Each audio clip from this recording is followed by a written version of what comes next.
Apalagi yang mengeluarkan pendapat itu adalah expert. Makanya saya katakan expert opinion itu tidak boleh dikriminalisasi. Anda berpendapat misalnya 99,9% ijazah Jack palsu. Sekarang bukan Jokowi loh, Jack sekarang. Jack, iya. Mr. Jack sekarang. Sesuai dengan ketoyan ya. Katanya tadi dipanggil Jack dia. Nggak tahu Jack Sparrow mungkin. Siapa yang manggil? Oh dia nggak tahu dia. Tadi di sidang CLS di Solo. Sidang CLS. Teman-teman KKN-nya. Solo ya. Solo itu katanya manggil dia itu dulu Jack. Jack ya kan. Oh teman-teman ya. Pak Jokowi dulu. Tapi teman-teman KKN-nya ternyata suruh lihat fotokopi ijazahnya, lihat ini siapa, nggak tahu. Padahal itu fotonya yang berkacamata, jadi ya lucu juga tadi, itu fakta baru. Mungkin Jack yang lain kita nggak ngerti juga ya. Pokoknya Jack gitu. Dulu ada yang dipanggil Jack. Ya. Pengenaan pasal terhadap Roy CS, RRT. Ya, jadi begini, kalau kita mengajukan judicial review itu pasti alasannya alasan konstitusional ya. Klaimnya bahwa undang-undang itu bertentangan dengan konstitusi. Tetapi pernah ada putusan MK tahun 2004 pertama kali ketika MK beroperasi. Itu dia juga mempertimbangkan aspek pelaksanaan dari sebuah undang-undang. Pada waktu itu undang-undang sumber daya air. Tidak dibatalkan oleh MK tapi diberikan label conditionally unconstitutional. Jadi kalau seandainya tidak dijalankan sebagaimana MK pikirkan, maka undang-undang itu jadi inkonstitusional. Nah, sejak itulah doktrin tidak hanya pembatalan 100%, tetapi bisa juga dibatalkan dengan kondisi tertentu atau kalau tidak ditafsirkan seperti yang dimaui oleh MK. Ada berapa pasal? 4 yang diuji materi kan? Yang diuji materi itu 6 pasal. Oh 6 pasal, boleh disebutkan? Jadi ada ini semua pasal yang buat menersangkakan RRT. Oh semua pasal ini? Ya semua pasal. Ada 6 ya? Ada 6. Tentu dengan jungtonya, tapi jungtonya nanti kita akan tambahkan ya. Karena jungtonya kan hanya soal hukuman.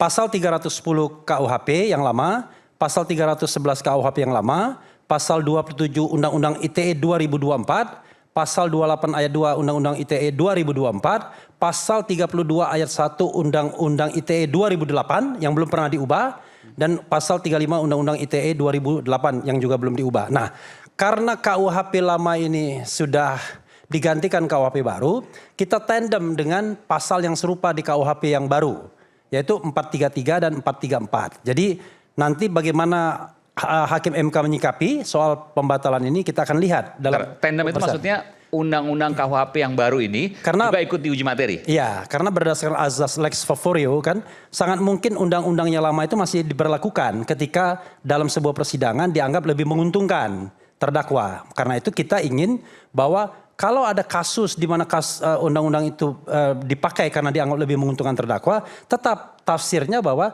tidak boleh bahwa untuk public official dan public affairs atau public interest itu tidak boleh orang dikriminalisasi atau dijadikan tersangka karena mengeluarkan pendapat baik secara lisan maupun tulisan. Apalagi expert opinion begitu. Oke, jadi ini menurut Bung Refli bahwa Bung Roy dan kawan-kawan ini expert opinion. Jadi opini ahli. Yang kemudian dikriminalisasi oleh pasal-pasal tadi fitnah, pencemaran nama baik dan seterusnya. Itu yang akan diuji materi. Oke, kita bicara andai-andai nih, kita bicara andai. Kalau seandainya semua dikabulkan, artinya? Artinya adalah tergantung nanti dalam tingkat apa prosesnya. Kalau dalam tingkat misalnya kasus itu mau dilimpahkan, ya stop.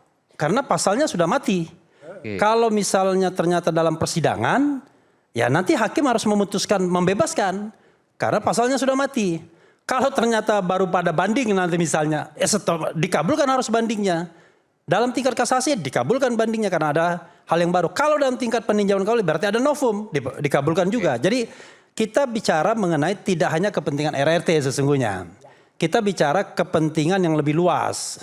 Dan saya kira kepentingan bapak-bapak di depan ini, kawan-kawan di depan. Karena mereka ini kan juga tukang ngomong juga. Nanti terpleset ngomong, tiba-tiba diadukan orang kan. Padahal in the name of democracy, konstitusi dan hak asasi manusia, ya tidak boleh orang mengeluarkan pendapat baik secara lisan dan tulisan itu dilindungi Undang-Undang Dasar. Itu sebentar dulu Adinda, sebentar ya. Baru megang apa-apa. Tapi itu intimidasi itu. Udah 2 yang megang. Jadi, 3 yang megang. Jadi in the name demokrasi konstitusi itu menyatakan pendapat baik secara lisan dan tulisan itu dilindungi. Apalagi yang mengeluarkan pendapat itu adalah expert. Makanya saya katakan expert opinion itu tidak boleh dikriminalisasi. Anda berpendapat misalnya 99,9% ijazah Jack palsu. Sekarang bukan Jokowi loh, Jack sekarang. Jack, iya.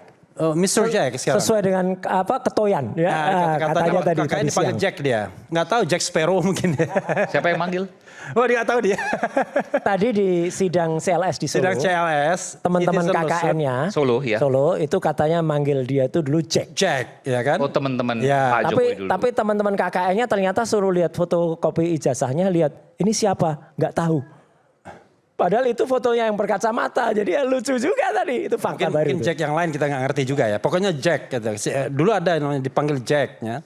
Nah kalau misalnya mengatakan 99,9% ijazah Jack ini palsu, itu opinion.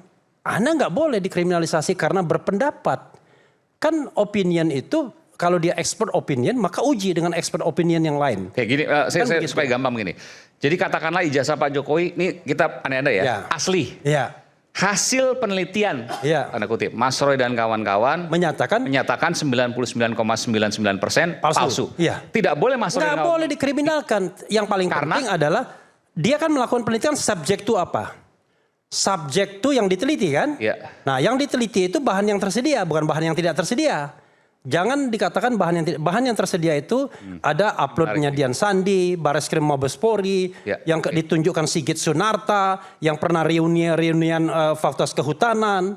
Itulah yang kemudian bahan-bahan yang dijadikan bahan penelitian untuk sampai pada kesimpulan 99,9% palsu. Nah, sekarang pertanyaannya adalah bagaimana kalau salah penelitian tersebut? Nggak apa-apa. Kalau penelitian salah maka ada dua kemungkinan. Bisa metodologinya keliru atau cara dia melakukan penelitian salah dari awal. Nah kalau itu yang terjadi maka kita bicara mengenai soal etika sebagai researcher, etika sebagai expert. Nanti Profesor Cia yang barangkali akan lebih menambahkan. Jadi kalau orang berpendapat di muka publik atau berpendapat berdasarkan penelitian kemudian dikriminalisasi, oh gawat. Sama seperti rakyat bersuara ini. Ini kan produk jurnalis, benar nggak ini? Produk jurnalistik. Anda ngomong apa-apa di sini tiba-tiba diadukan orang. Itu yang terjadi dengan Pradi Bersatu. Kalau tidak salah, omongan Mas Roy di ILC ya, Indonesia Lawyers Club, dan di sini itu yang diadukan. Padahal ini produk jurnalistik. Makanya kita minta Aiman Wicaksono menjadi salah satu saksi nanti. Kita akan ajukan. Melalui forum ini saya mau mengajukan Aiman Wicaksono sebagai salah seorang saksi untuk bersaksi untuk RRT. Ya kan? Rekomendasi Dewan Pers nanti. Okay. Nanti saya minta rekomendasi Dewan Pers, Profesor Komarudin Hidayat. Sudah boleh Bangku? Bismillahirrahmanirrahim. Ya hormat saya buat Bang Refli, pakar hukum tata negara, sudah menguasai juga ilmu pidana. Luar biasa Bangku. Pertama saya ingin sampaikan kata kunci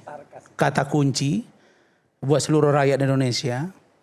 Kita koordinasi dengan pihak, ada Adinda Rifai, kuasa hukum Pak Jokowi. Saya juga koordinasi tadi siang bahwa untuk Roy Suryo, Rismon dan Tifa itu sudah tidak ada pintu maaf. Clear. Jadi Pak Jokowi, sudah bersikap untuk RRT close pintu maaf. Ini Pak Bang siapa yang meminta maaf? Ya, tunggu dulu. Bentar, Bang. Ini Pak Jokowi selama ini kan disuarakan kan? Dan saya sudah tanya itu tadi. Butuh maafnya. Sebentar dulu Mas Roy. Itu sikap yang jelas dari Solo. Oke? Bentar, abang dapat informasi langsung ya, ini? Sudah komunikasi. Oke. Yang kedua. Komunikasi langsung ke Pak Jokowi? Ya.